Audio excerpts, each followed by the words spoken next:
The sun was sinking behind rows of quiet houses, painting the sky in shades of fading gold. It was the kind of evening where the world slows down, where the hum of the streetlights blends with the soft sigh of the wind, and everyone just wants to go home. Officer James was ready to do the same. It had been a long, uneventful shift, just another ordinary day in an ordinary neighborhood. He leaned back in his patrol car, letting the low hum of the engine and the faint melody on the radio ease his mind. The world outside was peaceful, until it wasn't. A sudden sound, sharp, desperate, piercing through the calm, made him freeze. A child's cry. James's heart kicked against his chest. He turned his head toward the sound, scanning the dusky street. And then he saw her. A little girl, no older than 6, sprinting toward him. Her small feet slapped against the pavement, her pink dress wrinkled and stained with dirt. Her eyes were wide and glistening with tears that caught the last light of the sun. "Please," she gasped between sobs. "Please, officer, follow me home." Her voice cracked with fear, not the kind of fear a child has after a bad dream, but the deep, trembling fear of someone who's seen something they shouldn't have to see. James didn't hesitate. He opened the car door and knelt down, his calm voice meeting her chaos. "It's okay," he said softly. "You're safe now. I'll help you. Take me there." Something in her eyes told him this wasn't a coincidence. This was a cry for help, one he couldn't ignore. The little girl's small hand clutched his as tightly as she could, her grip trembling with urgency. She didn't speak much as they walked, only glancing back now and then to make sure he was following. The deeper they went into the neighborhood, the quieter everything became. The houses looked older here, their paint peeling, the lawns overgrown. The sunset had faded into the kind of blue that hides secrets.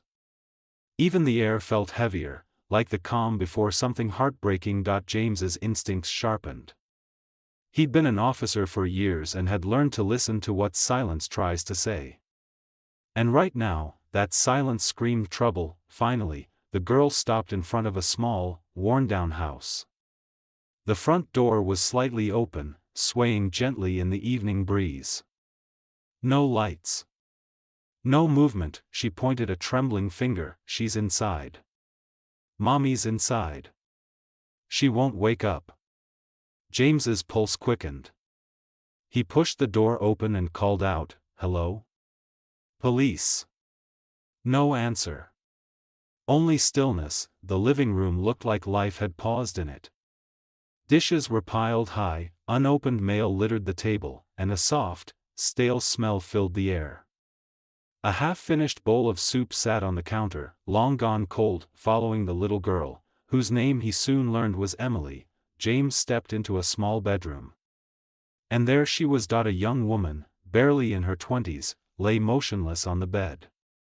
Her skin pale, her breathing shallow. James rushed to her side, checking her pulse. Faint. But alive. He grabbed his radio. "Dispatch, this is Officer James. I have a possible unconscious adult female. Send an ambulance immediately.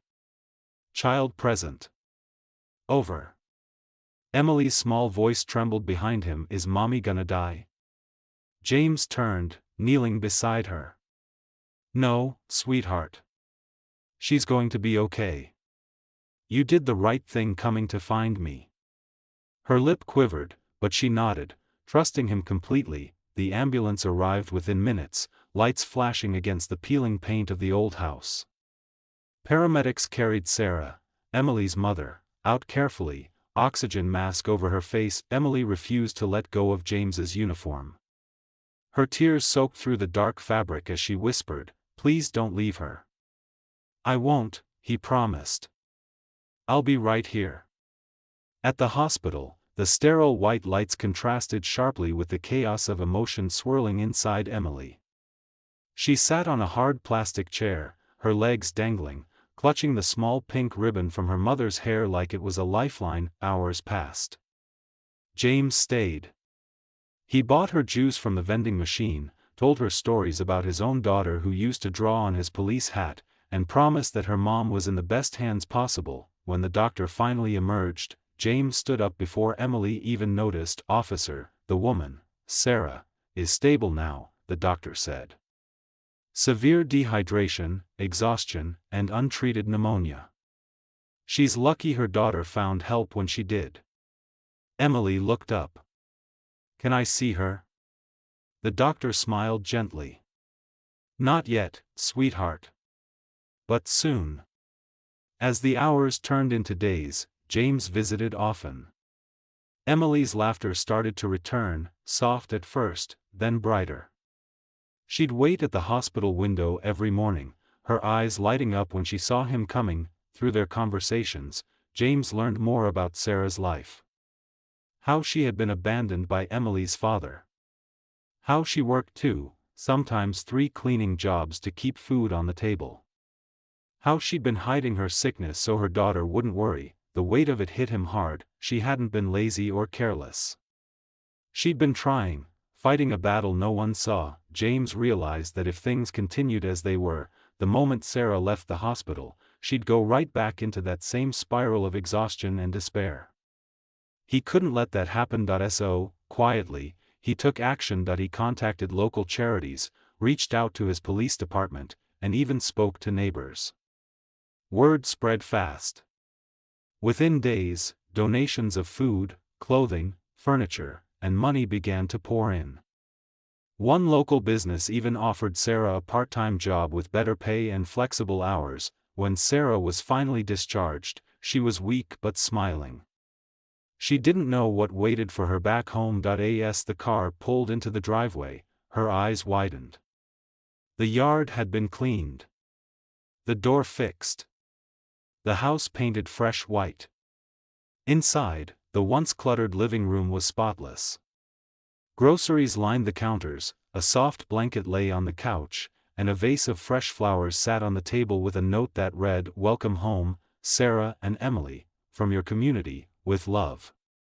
Sarah broke down in tears, covering her face as emotion overwhelmed her. Emily hugged her tightly, her tiny arms trembling from joy. Officer James stood quietly in the doorway, watching the moment unfold. Sarah turned to him, her voice breaking. "I don't know how to thank you." "You already did," he said softly. "You raised a little girl brave enough to run toward help, not away from it. That's all the thanks I need." Weeks passed. Life slowly began to rebuild itself. Sarah started her new job and was able to spend more time with Emily. Neighbors checked in often, bringing meals or offering a helping hand. Emily thrived. Her laughter filled the small home that once held only silence. She drew pictures of her mother, the police officer, and a big red heart that said thank you. One evening, James drove by the neighborhood again. He slowed his car near their house. Sarah was chatting with a neighbor, and Emily was chasing fireflies in the yard. The golden light of sunset painted everything in warmth. James smiled. That moment, that laughter, that peace, was worth every long night and every difficult call he had ever answered, because sometimes, real heroism isn't in the big dramatic rescues. It's in showing up. It's in caring.